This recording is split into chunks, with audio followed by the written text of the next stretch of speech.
Bienvenue les amis, bienvenue dans une nouvelle vidéo. Aujourd'hui, je vais te présenter en détail le tout nouveau van que je viens d'acheter. Si tu as loupé la vidéo dans laquelle je l'achète, je te laisse cliquer sur la fiche qui apparaît. Et aujourd'hui, je vais te montrer dans les moindres détails tout ce qui concerne ce van, l'aménagement, le système électrique, la plomberie, le chauffage, la vidange, tout ce qui a été fait dedans. Donc j'espère que tu es prêt, mets un joli petit pouce bleu si tu es chaud et surtout, je t'ai amené dans un endroit très stylé, mon endroit préféré en Europe, le désert des Bardenas. C'est genre une folie. Donc les amis, cette vidéo commence maintenant. J'espère que tu es prêt. C'est parti. Yo, moi c'est Julien, si tu ne me connais pas, je suis créateur de contenu et ça fait depuis quelques années maintenant que je voyage partout dans le monde. Et avec cette chaîne, je me suis fixé le défi de cocher toutes les cases de ma bucket list. J'ai déjà fait pas mal de choses, mais aujourd'hui, cette aventure prend un intérêt tout particulier puisque j'ai trouvé la chose parfaite pour mener à bien toutes ces aventures. Et cette chose, c'est ce petit camion jaune citron qui va me permettre de réaliser tous ces projets. Alors, la semaine dernière, si tu as bien suivi, nous avons testé avec Charlotte pour la première fois le van en conditions réelles en Espagne. Aujourd'hui, on a donc pris la route direction le désert des Bardenas. Alors comme tu le sais, je suis photographe et les Bardenas, c'est un petit peu mon coin préféré en Europe. Si tu connais pas, c'est un désert de plus de 40 000 km² situé à 3 heures de Biarritz, qui est dessiné par de magnifiques formations rocheuses et des cheminées de fées. Autant te dire que pour faire des photos, c'est le paradis. Tiens, regarde, ça c'est les quelques photos que j'ai faites avec mon R5 et autant te dire que c'est trop cool. Les Indiens pour communiquer ils faisaient comme ça. T'entends? Ok, donc avant toute chose, il faut que je te parle un petit peu de la base. Donc on est sur un Citroën Jumper de 2015 avec un moteur 2 litres de 150 chevaux. C'est un format donc L2 H2, donc 5,99 m de longueur, 2,40 m de hauteur. À l'intérieur, on a hauteur jusqu'à 1,86 m et 1,90 m dans la douche. On va passer à l'intérieur parce que vous allez voir, ça devrait vous intéresser. Ok, donc on se trouve dans le van, on va parler avant toute chose de l'isolation. Donc l'isolation, on a 3 couches de liège projetées qui ont été projetées partout. Et à l'intérieur, on a du lambris qui est du sapin et on en a un petit peu partout. À l'intérieur, comme vous le voyez, le choix a été fait de ne pas ouvrir la cabine. On a donc la cabine qui est séparée du reste du van.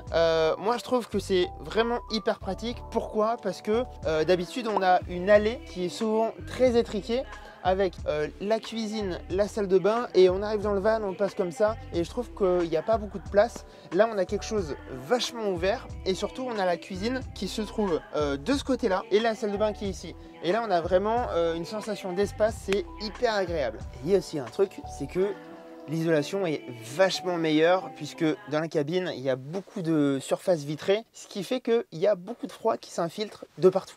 Maintenant, parlons un petit peu du van et de l'aménagement. Donc, comme vous le voyez, on a vraiment la partie cuisine qui est là, la salle de bain, le salon et la chambre. On va faire un petit tour de à peu près tout. On va commencer par la cuisine. C'est la première chose qu'on voit quand on rentre. Donc, la cuisine, on a un petit plan de travail avec un évier. On a le mitigeur qui se met dans tous les sens, ça c'est hyper pratique parce que nous on va souvent à la plage, on va souvent surfer et c'est vrai que quand tu rentres pour te laver les pieds, tu mets l'eau et bim, peut te nettoyer tranquillement, donc ça c'est cool. On s'est acheté une grosse table à découper, ce qui est hyper pratique, Ikea ça coûte que dalle. Ici on a un ensemble, un four à gaz et 3 plaques de gaz, donc ça c'est hyper pratique. On a l'arrivée de gaz, je vous montrerai qui est branché derrière. Ensuite on a des rangements un petit peu partout dans la cuisine. On a un premier rangement ici où on fout pas mal de babioles. Bon c'est mal rangé, excusez-nous hein. Mais voilà, c'est assez profond. En fait ça va au-dessus de la cabine. Ici on a l'étagère où on fout pareil du bazar, de quoi laver la vaisselle, de quoi se laver les mains, etc. Là on a le sel, le poivre, deux trois choses qui sont assez pratiques. Et là on a donc le tiroir à couvert qui est au-dessus du frigo. On a le tiroir où on range toute la vaisselle, verre, assiettes, bols, tasses, etc. Et ici on a le stock de bouffe. Je ferme parce que il fait quand même super froid. Donc l'une des pièces les plus importantes du van, c'est le frigo. Donc c'est le Dometic CRX 110. Il est hyper grand, on fout pas mal de choses dedans et il a l'avantage d'être assez économe en électricité. Donc on a la partie frigo. Et chose intéressante, on a un petit freezer ici, donc ça c'est vraiment hyper pratique. Passons désormais à la salle de bain et au sanitaire. Donc on a l'ensemble qui est séparé avec une porte coulissante. Autant vous dire que c'est assez petit, hein. Quand tu es sur le trône, c'est pas non plus la folie, donc on la met pratiquement jamais. Donc ici on a la douche, on a la chance d'avoir un chauffe-eau, ça nous permet d'avoir l'eau chaude. On a une paroi avec un imprimé en PVC, on a les joints noirs qui sont mis un petit peu partout, on a une vraie pomme de douche avec un vrai mitigeur, donc ça c'est la folie. Et on a le petit bac de douche qui est juste là. Yes. Maintenant je vais vous montrer mon spot de prédilection, les toilettes. Donc toilettes sèches, en fait on a ici la réserve de copeaux qu'on a dans un gobelet.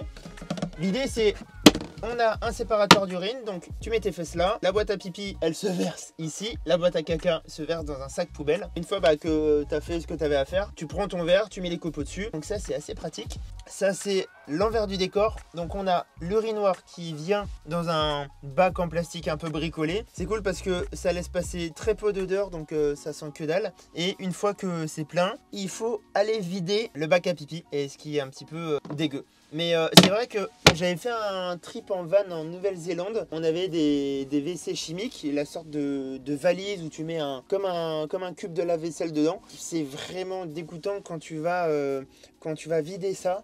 C'est vraiment dégueulasse, donc je suis bien content d'avoir un système de toilettes sèches, et en plus c'est bien meilleur pour l'environnement, donc c'est cool. On a aussi une sortie lumineuse ici, donc une LED. On a aussi le chauffage, une sortie de chauffage qui sort là, donc ça c'est la folie. Quand tu prends ta douche et qu'il caille, t'es bien content quand il fait bien chaud à l'intérieur, et en plus ça chauffe super fort, donc c'est top. Après je vous avoue que c'est un peu le bazar à la salle de bain, et c'est vrai que là faudrait faire un petit système, je sais pas, il faudrait que je bricole un truc pour ranger, ou des étagères, je sais pas, il y a des trucs à faire, donc ça c'est à régler. Du coup les brosses à dents elles sont ici, et c'est pas hyper esthétique. Ouais. Place au living room, place au salon. Donc pareil, je suis amoureux de ce salon, il est trop bien, même s'il faut faire un gros travail au niveau des couleurs, il faut changer les couleurs. Donc là je l'ai acheté comme ça, il faut changer les housses de banquette, il faut changer la couleur ici, mais en soi c'est vraiment hyper fonctionnel. Donc on a une petite banquette qui peut accueillir 2 personnes, on a une banquette un petit peu plus large, un petit peu plus profonde, pareil, qui peut accueillir 2 personnes. Ce qui est cool, c'est que pour bosser, on a la table qui vient en fait ici et qui coulisse. Donc on peut tranquillement se mettre à 2. Moi je me mets là avec mon Mac, Charlotte se met là avec son Mac. T'as pas une table en permanence, t'as pas quelque chose à démonter à chaque fois. Donc en soi c'est hyper pratique, et ça prend pas de temps. Les sofas, ils font aussi office de rangement. Donc, alors oui, ça aussi. Les anciens propriétaires, ils avaient un enfant, et Van Designer, ils ont bricolé un petit berceau pour bébé. Tu mets tes attaches, tu mets la banquette, et t'as ton lit pour bébé. C'est pas incroyable? Ici, pareil, c'est un petit peu le bazar, c'est un petit peu le dépotoir. Donc, on a une énorme caisse où on peut mettre plein de choses. Bon, là j'ai mis trépied, 600 mm et un appareil à fondu. On a mis des chaussures, mais pareil, ça il faut qu'on l'aménage un petit peu, faut qu'on sépare, faut qu'on, je sais pas, il y a un truc à faire. En tout cas là il y a beaucoup de place, et j'en profite pour montrer. On voit la sortie du chauffage, un tube qui va dans la salle de bain, un tube qui va dans le salon, et un tube qui va dans le coffre pour chauffer le lit par en dessous, et ça c'est la folie. De l'autre côté on retrouve quelque chose qui est un petit peu plus ordonné. Donc on a la poubelle avec le tiroir qui vient ici, on a tout ce qui est entretien, donc ça c'est hyper pratique. Et là pareil on met toutes les chaussures, et on a un extincteur. Continuons sur le rangement. Donc on a 1, 2, 3, 4 placards qui sont dispatchés comme ceci. Ici on a le bazar, ici on a Charlotte, ici on a moi, et ici on a tout le matos. Donc en gros ça donne ça. Ils sont assez profonds, ça fait je sais pas, ça doit faire 50 cm de profondeur, 50 cm en hauteur. Ça c'est produit de maquillage c'est ça. Ici on a toutes les affaires de Charlotte qu'on retrouve donc ici et là. Il y en a un petit peu partout. Là on a mes affaires, hein, on est sur quelque chose d'hyper minimaliste. Et ici on a le matos. Pourquoi le matos est là-bas? Tout simplement parce qu'on a une prise derrière, ce qui me permet de mettre une multiprise et de charger absolument tous les équipements, et ça c'est hyper pratique. Ensuite donc ce qui est cool, c'est que on a quand même pas mal d'ouvertures. On a une fenêtre ici on en a une autre de l'autre côté. On a des Velux, donc on en a un dans la cuisine, un dans la chambre et un dans la salle de bain. Pour l'été, donc on a aussi une énorme moustiquaire ici qui permet de garder la porte latérale ouverte. Pour l'été toujours, on a des ventilos qui sont disposés là et là. Et enfin, on a la chambre. Donc on a le lit qui fait 135 de large sur 1,90 m. Sur le papier, ça peut faire petit, mais en soi, dans les faits, c'est vraiment la folie. Moi, je tiens en longueur, en latéral, en tout. On a mis des petits rangements ici. On met les masques de nuit. On a des petites LED USB qui fonctionnent comme ça pour la nuit. Pareil, ça c'est assez pratique.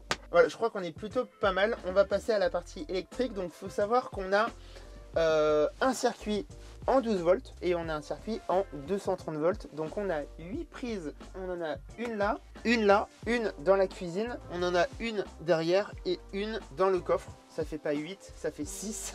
On a des spots qui sont ici, là et dans la chambre. On a la pompe à eau, on a la pompe à chaleur, on a les petites prises USB et on a toutes ces petites conneries. Donc ça nous indique le niveau de l'eau, donc il va falloir qu'on recharge bientôt. Au niveau de la cuve d'eau propre, on est à 100 litres et ici on a le petit module qui nous donne le pourcentage de la batterie, le voltage aussi, et ici on a le système Truma qui est hyper pratique, qui nous permet d'activer le thermostat du van. Quand on a froid, on met à 20 degrés, ça nous permet de mettre l'eau chaude. On va aller faire un tour derrière, je vais vous montrer comment ça marche de l'intérieur et je vais vous présenter le système de pompe à eau, le système électrique et tout ça qui sont hyper bien faits.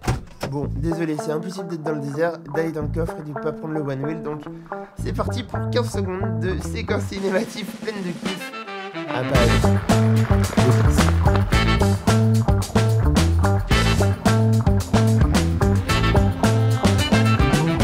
donc venez avec moi, on va derrière. C'est là où tout se passe, en gros. C'est là où tu dis que passer par un vrai aménageur, c'est vraiment trop cool parce que tout est super bien fait et tout est super bien ordonné. Donc, au niveau des équipements électriques, on a deux panneaux solaires de 175 watts sur le toit.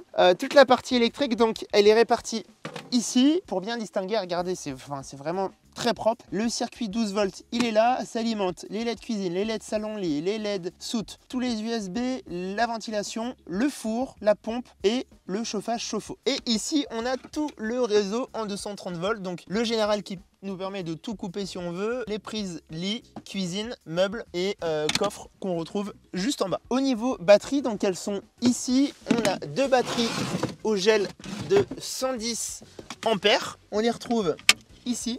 Donc deux batteries au gel. Tout a été conçu avec un système de trappe. Ici, on retrouve le convertisseur, un convertisseur de 800 watts qui permet d'envoyer vraiment des watts. On a aussi un coupleur séparateur qui se trouve ici. Et voilà, donc ça nous permet de pouvoir recharger à la fois en roulant, donc à chaque fois que le moteur tourne, ça nous permet de recharger les batteries, et quand il fait beau comme ça nous permet aussi de récupérer de l'énergie. Et en soi, on n'est jamais descendu en dessous de 80%, sauf en plein hiver quand le van n'a pas tourné pendant quelques jours. Mais sinon, quand on est en mode road trip comme ça, la batterie est quasiment tout le temps à 100%, même en plein hiver, et ça nous permet de recharger tout ce qu'on veut. Ensuite, donc sur la partie plomberie, on a un système de chauffe-eau et de chauffage qui est alimenté par du gaz. Donc on a deux bonbonnes qu'on peut recharger avec du GPL. On est obligé de les couper à chaque fois qu'on roule parce que s'il y a un accident, ça explose. Il existe un système où on peut toujours les laisser. Donc je pense que je vais installer ça. Il y en a pour 200 ou 300 balles. Donc ça, c'est à mettre. Et ce qui est cool, c'est qu'on peut recharger le gaz avec le système GPL. Donc on va dans une station-service équipée de GPL, on met et on recharge le gaz. Ensuite, donc sur la partie chauffe-eau, donc on est sur un système Truma. Je vais vous montrer où ça se situe. Donc le système de chauffage, de chauffe-eau et la cuve d'eau, tout se trouve ici. Donc on y a accès avec les petites portes qui sont ici et là. Au niveau de la capacité des eaux, ça c'est la folie parce qu'on arrive à être autonome avec le van pendant 4 ou 5 jours en prenant des douches, en faisant la cuisine tous les jours. Et on a un réservoir de 100 litres. Vu qu'on a une grosse cuve, on est toujours embêté sur est-ce que l'eau stagne dedans ou pas. Donc ici, ce petit boîtier, en fait, c'est un purificateur d'eau. En fait, c'est un système électrique qui envoie des petites impulsions électriques dans l'eau. Donc c'est juste pour faire bouger l'eau, pour pas qu'elle stagne et pour pas qu'il y ait le développement de bactéries. Donc ça, c'est un petit truc qui coûte pas trop cher, mais qui est franchement hyper pratique. Et dernier truc, je vous ai laissé le plus sexy pour la fin, c'est le système de vidange. On a un réservoir de 80 litres qui se trouve ici, on a le système de vidange qui est là, il y a juste à tourner et l'eau s'évacue, ça fonctionne nickel, j'ai rien à redire. Bon, bah écoutez, j'espère que ça vous a plu. En soi, l'aménagement du van, il est parfait, donc c'est Van Designer qui s'en est occupé. Et moi, je pense qu'il n'y a rien à changer à l'intérieur d'un point de vue aménagement. Là, dans quelques semaines, dans quelques mois, on aimerait changer la partie esthétique à l'intérieur avec Charlotte. Donc, on va faire des travaux de peinture, on va essayer de changer les façades pour lui donner un petit peu plus de charme. Et concernant l'extérieur, je pense qu'il y a un gros travail parce que le jaune, je le supporte plus. Donc, je vous en ai déjà parlé lors de la première vidéo, mais j'aimerais donc avoir quelque chose un petit peu plus passe-partout, un truc un peu plus stylé. Donc j'hésite encore entre la peinture, le covering. N'hésitez pas à me dire si vous avez des idées, si vous avez des idées de couleurs aussi. Je pense qu'il y a un gris anthracite, ça peut être pas mal. Un bleu marine, un petit peu comme ma moto, comme Roxane, ça peut être pas mal. Enfin bref, il y a pas mal de trucs à faire. Surtout, j'aimerais aussi le rehausser et lui mettre des pneus tout terrain, genre des Goodrich, avec des jantes peintes en noir. Avec ça, je pense que ça sera beaucoup mieux et beaucoup plus stylé et beaucoup plus visuel. Et dernier truc que je veux faire, c'est installer une galerie de toit, peut-être mettre un plancher, enfin qu'on puisse observer un petit peu la nature vue d'en haut, ça peut être cool. Bref, il y a encore tout un tas de choses à faire, mais en tout cas, j'espère que la présentation du van t'a plu. N'hésite pas à mettre un joli pouce bleu si c'est le cas. Et puis, bah, les amis, on se retrouve pour de nouvelles aventures parce que quelque chose me dit qu'on va aller très loin avec ce van. À très vite, ciao et gardez la forme et bonne année 2022. On est déjà en 2022. Allez, je ferme les stafettes. Ciao les amis, bye.